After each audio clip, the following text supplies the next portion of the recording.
Hello and welcome to the Career Wednesdays show. How has your March been so far? Today we are discussing personal branding. A lot of us are confused about it. Is it your character? Is it your personality? What is really a personal brand? We have an expert or somebody who is very experienced in the personal brand arena to talk to us today. So come with me today as we enjoy the show today. Our guest today is Miss Emmaline Datey. She's the Group Human Resource and Admin Manager for the EIB network. She's the leadership and a life coach and an HR consultant. Emmaline, you're very welcome to the show. Thank you very much, Anam. I'm very excited to be here finally. Yes, finally you are here. So we are getting into personal branding today. Just before we start, how important is this topic to our audience, 18 to 35-year-olds? Who are probably either students in the middle of starting a career or have gone a little bit high. Okay, so I'm very glad you mentioned the keyword career. Without a personal brand, your career cannot grow.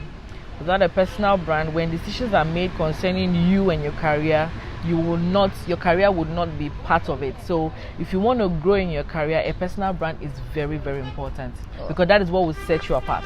Wow, that's a very powerful introduction. So let's just jump right in. What is a personal brand? What is a personal brand? It's become one of my favorite topics these days. It's funny how I'm coming from a class. Okay. Talking about something in relation to that.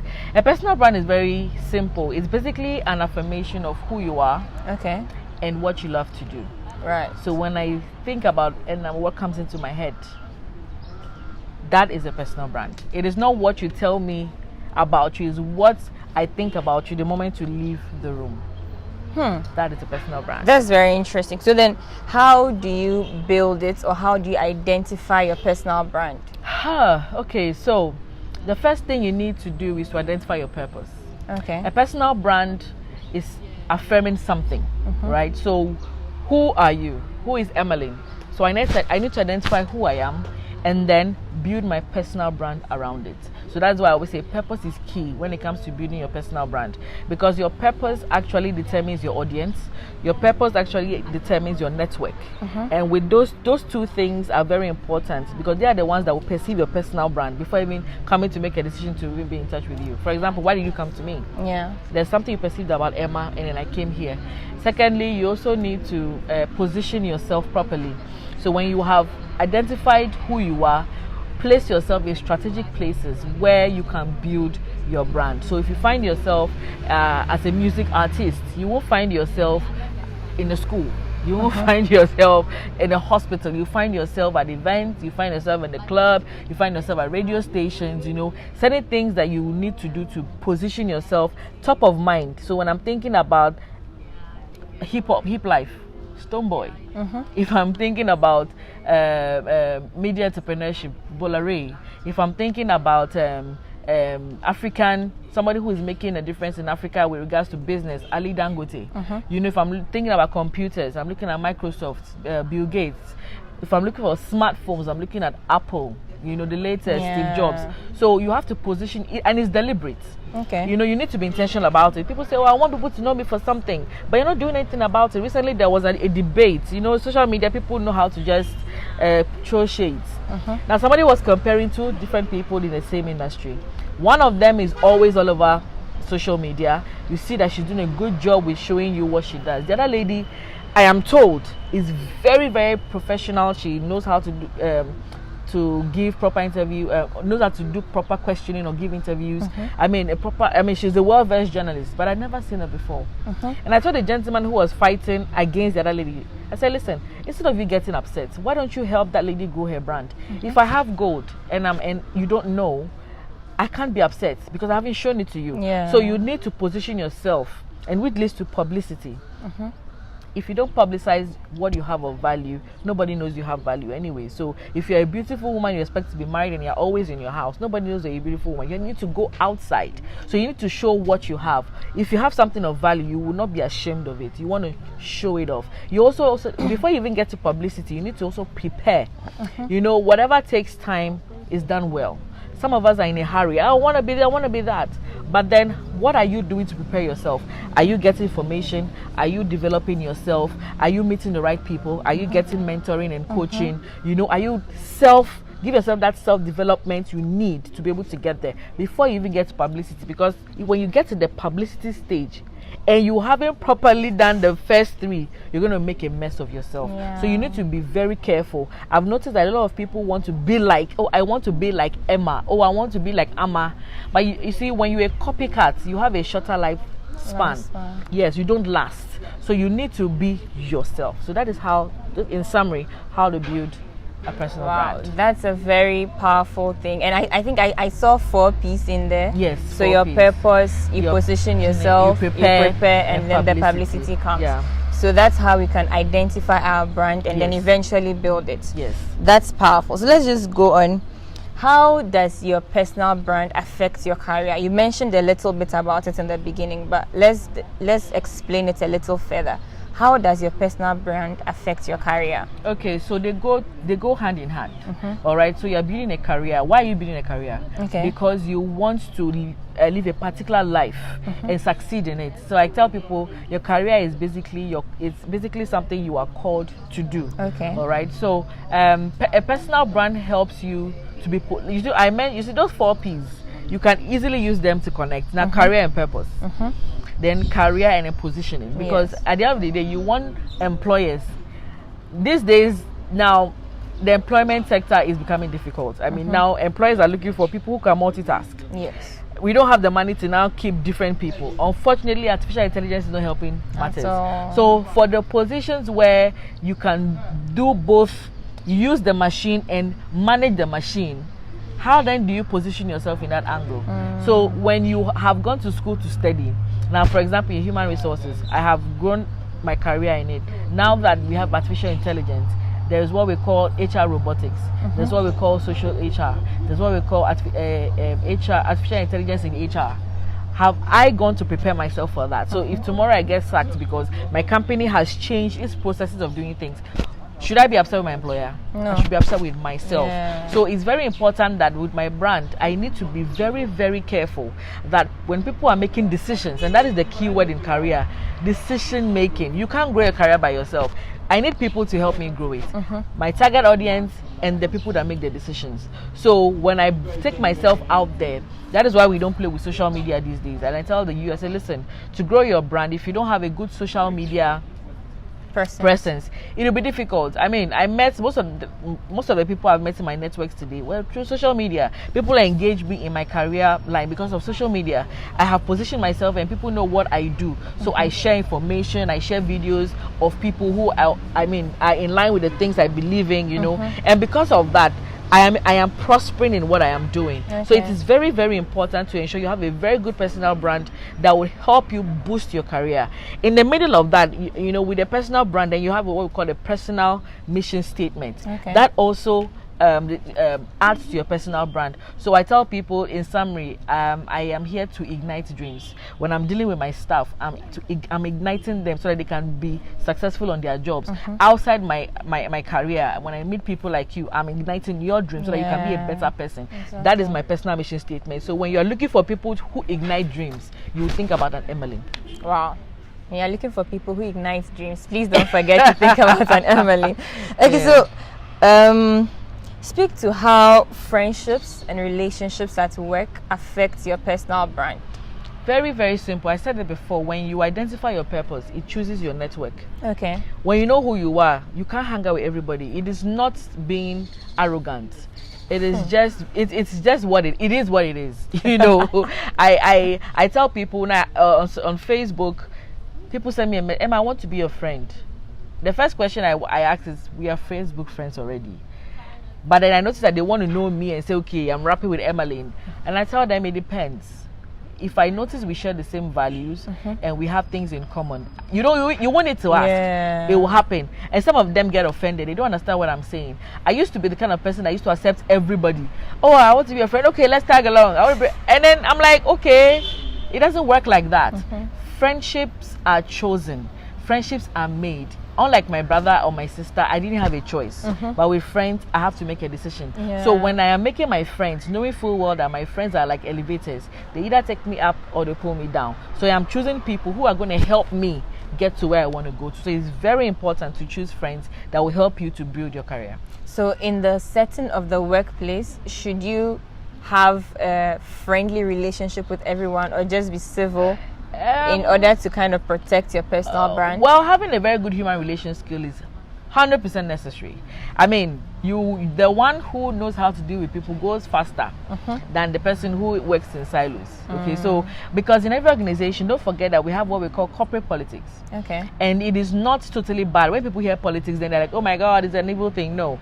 Politics is basically how things are done. We have things that we have the way things are done corporate wise, and we have the way things are done individually. So the way you deal with Emma is not the same way I'll deal with you. So if you want to get Emma to do something, for example, then this is typical corporate office workplace. You see, if you want to get Emma to do something, maybe for example you need to say, oh Emily, your hair is so nice. My God, hey, what are you doing? Are you losing weight? Oh my God, what do you want? You get it. Somebody else, go straight to the point. Okay, please, I want this done. Yeah. That is how it is. So I tell people, you just need to know how to relate with people. Emotional intelligence comes to play here. So my philosophy is, you're not here to make friends. You come to work, you're not here to make friends with anybody. Okay. You are here to work. But it is very important that you're able to keep good relationships, at least to the barest minimum, with your people, because you are emotional beings. Most people make decisions emotionally. Okay. So if you're not able to get into their emotions to get what you want, it becomes difficult for you. So to some level, it's not about friendship, but about having a good human relation skill. So it's important to have great relationships in the workplace, as it will help advance your career as well.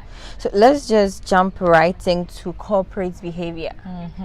What is corporate behavior? What are some of the instances, the common instances we can relate with?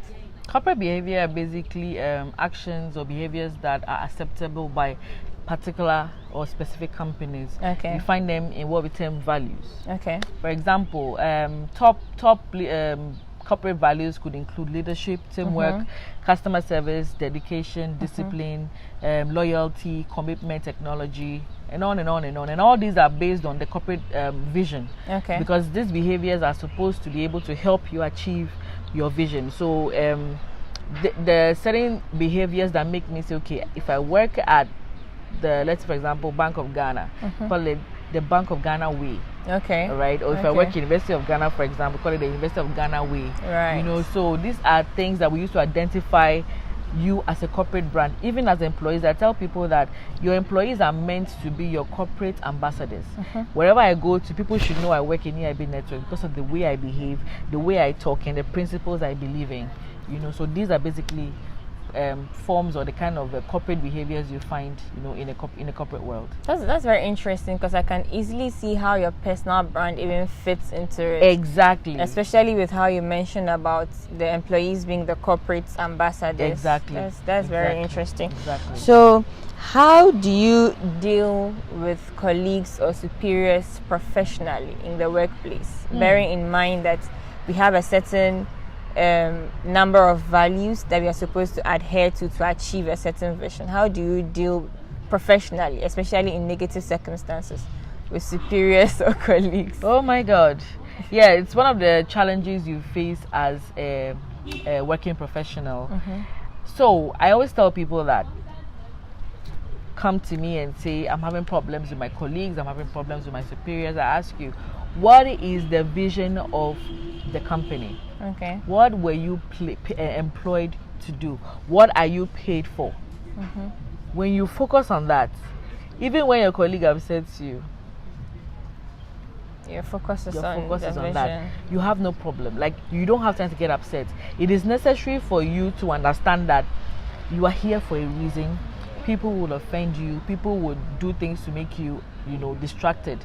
But focus on what you've come to. I mean, there are grievous procedures at the workplace. So if somebody has done something to you and you feel aggrieved, then you follow your grievance processes to ensure that you exhaust all measures to the latter. And then if at the end of the day emotionally it's not helping you, then you make a decision, you can exit.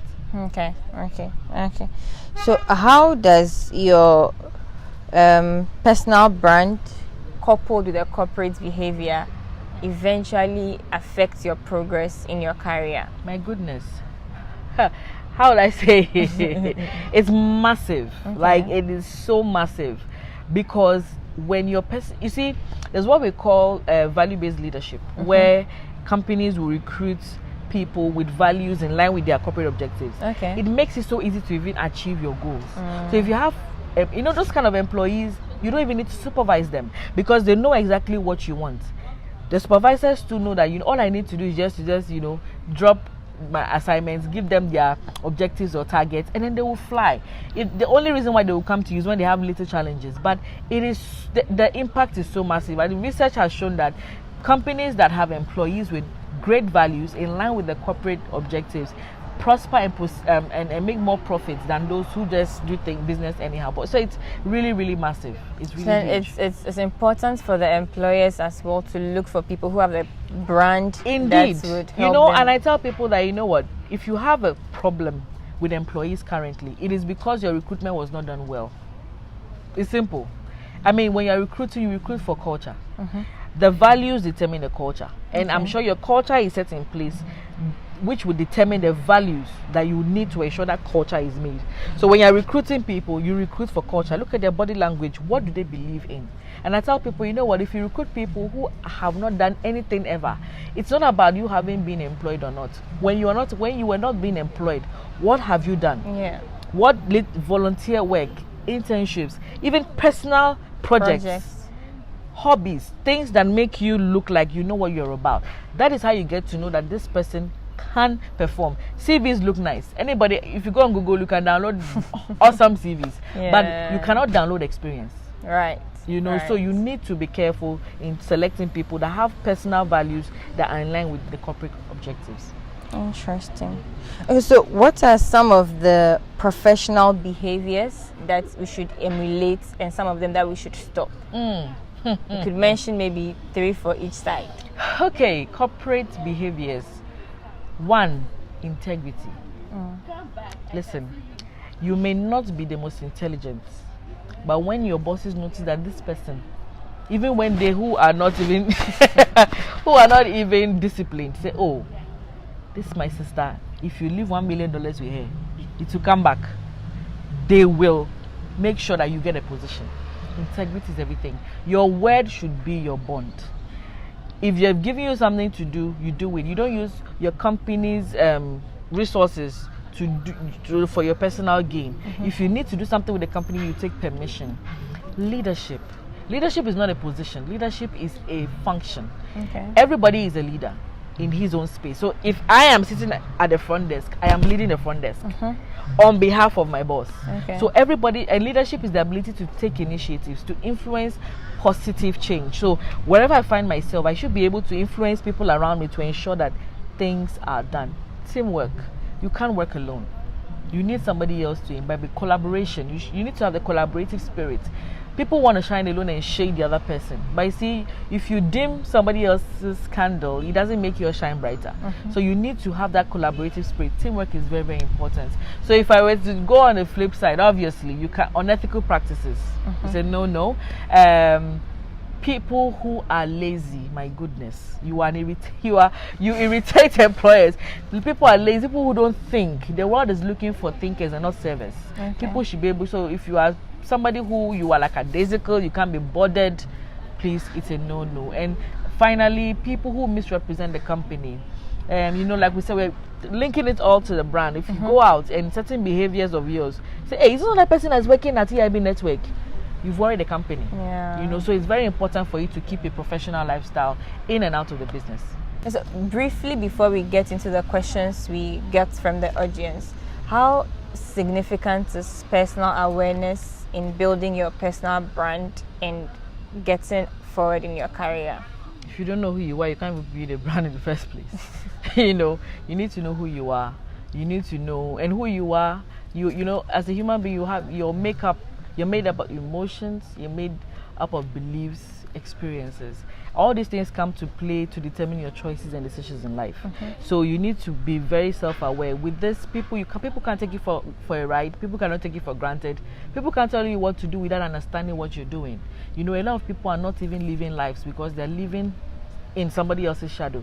But when you are aware about who you are, you know what to accept and what not to accept. And in this, it's very key.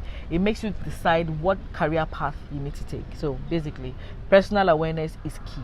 Yeah, okay. So let's just do the questions we had from the audience.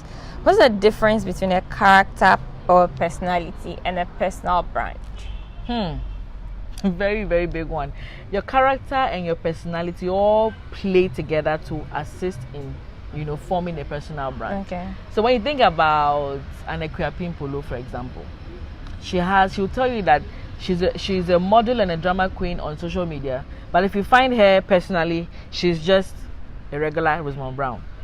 You understand me? So some people can, you know, with personalities you can create it. Character you can't. And I tell people, some people are like, okay, this person has become rich and the money has made the person a very arrogant person. I say, money only revealed who you are. Yeah. You know, so I can decide to have a Kim Kardashian personality. Beyonce will tell you that I'm Sasha Fierce on stage, but I'm Beyonce outside stage. So so there's a difference between character and personality, but then both of them come to play. Now with character, that is where your values come to play. And you know, we're talking about personal behavior and corporate behavior. If you don't have values that help you to maintain your character, even with your personality, you know, you can be so full of talent. If you don't have a good character, you will not last long. So all those things come to play to ensure you grow a personal brand. Okay. So what do you do when people misconstrue your personal brand? So you need to do a self-introspection. Are you giving bad vibes? Is it from you? Identify, because I notice some people say or they complain, this is who I am. Why are people saying the other things about me? Some of us are actually giving the wrong impressions of who we are. Like I said earlier, a brand is not what you tell people. It is what people think about you when you walk out of the room. So let me give a good example. I call myself an image consultant, and I tell people how to dress. But then I have dressed in a particular way that does not show that I even know what I'm talking about. Or I tell my people I am a business coach or I'm a career coach, but I'm failing seriously in my life. How do I call myself that? You know, so identify and see whether you are leading by example. If you're not giving enough, you're not convincing enough to show people that yes, this is who you are. But if you also be able to, if you're able to do your assessment, you say that you're doing everything right, but people are just being petty. I like that. People are just being people. Be consistent. Okay. Just be consistent. Okay. So if people misconstrue your brand, do some personal introspection. Otherwise, be consistent. What is the best way to deal with entitled colleagues or employees? Entitled colleagues at when the you say workplace. entitled? Talking about corporate behavior, they feel like their boss has to give them something. So even if it is something that is an advantage, they don't really see it as that. How do you handle think that it's an inheritance? Exactly, I mean, something like that. Exactly. You know, my dear, people are funny. And yeah, I know there are people like that who think that they deserve things they've not worked for. Okay. But I don't think it is actually my business if my colleagues think that way. I mean, the onus is on management to decide. You know, that's why they wish every company should have a performance management system. How do you manage or how do you compensate performance? How do you reward, performance? That if you have a policy and everybody's clear about it, I cannot come and say my father owns the business, so whether I work on I should be paid or I should be given an extra or I should be an increase. No, it doesn't work like that. It's very important for HR professionals to ensure equity. It is very difficult these days because many people come in, they do their engagements and negotiations themselves, all because of family and friends or nepotism, and then people who really deserve something don't get it. That happens a lot. But I tell you, it shouldn't. If anything at all, you should not be discouraged. It should not change your efforts. You need to be consistent. Like I said, consistency in excellence will make you grow. Okay. So, what do you do when your brand suffers a lapse? Should you be open and honest about it, or you keep faking it until you get back on your feet? Obviously, when you fake it, you will not grow. I mean, a growing person is not somebody who is flawless. Okay. I mean, you should be able to own up when you make mistakes. That's what makes you. Being vulnerable is not weakness. Okay. Being vulnerable is actually power. When people can see that, oh, this lady is not trying to be who she's not. We're all human beings, for Christ's sake. If you make a mistake, own up to it and apologize and actually change. And make people know that, you know what, you see, when you become a person of influence, people look up to you. So it means that every little thing you do, you are bound to disappoint. So as much as you are human, let people who you are trying to teach, something that is, maybe you are trying to teach people how to live a better way of life, and maybe for a moment of weakness, you had a problem or something. There's nothing wrong with saying, you know what, I messed up, I'm sorry. You know what happens when you do that? You've empowered somebody else. You get me? You've empowered somebody else to also be, vulnerable when the person also makes a mistake and also desires to change. So it's good to be vulnerable very, and very, admit when there's a lapse. You just need to know how to go about it. That's where communication comes in. It's not for granted companies have PR companies. So you need to be your own PR for yourself. Okay. So the last question says, is there anything like negative or positive personal brand? Oh yes, there is. I mean, personal brands are supposed to influence something. So if your personal brand is not influencing the right thing, obviously there's a problem somewhere. Okay. Your personal brand should empower. Your personal brand should inspire. Your personal brand should impact. So indeed, the positive personal brand will show. It is also negative. It will also show. So I think what I'm getting from the whole conversation is like you have to really be in charge of your own personal brand. 100%. You have to always be monitoring, 100%. making the changes where 100%. the needs are supposed. Very, very necessary. So we are done with our conversation today. What would be your last words to the audience? Wow. Okay. Believe in yourself. Know who you are. Be intentional about the brand you want to grow. Be confident about who you are. Be competent, but more importantly, be credible. That is one way to grow a personal brand. Be credible. That's what I want you to go with. Thank you very much for tuning into the Career Wednesdays show. Like the video, share, subscribe, and connect with us on social media, Facebook, Instagram with Career Wednesdays #. Thank you and see you in the next show.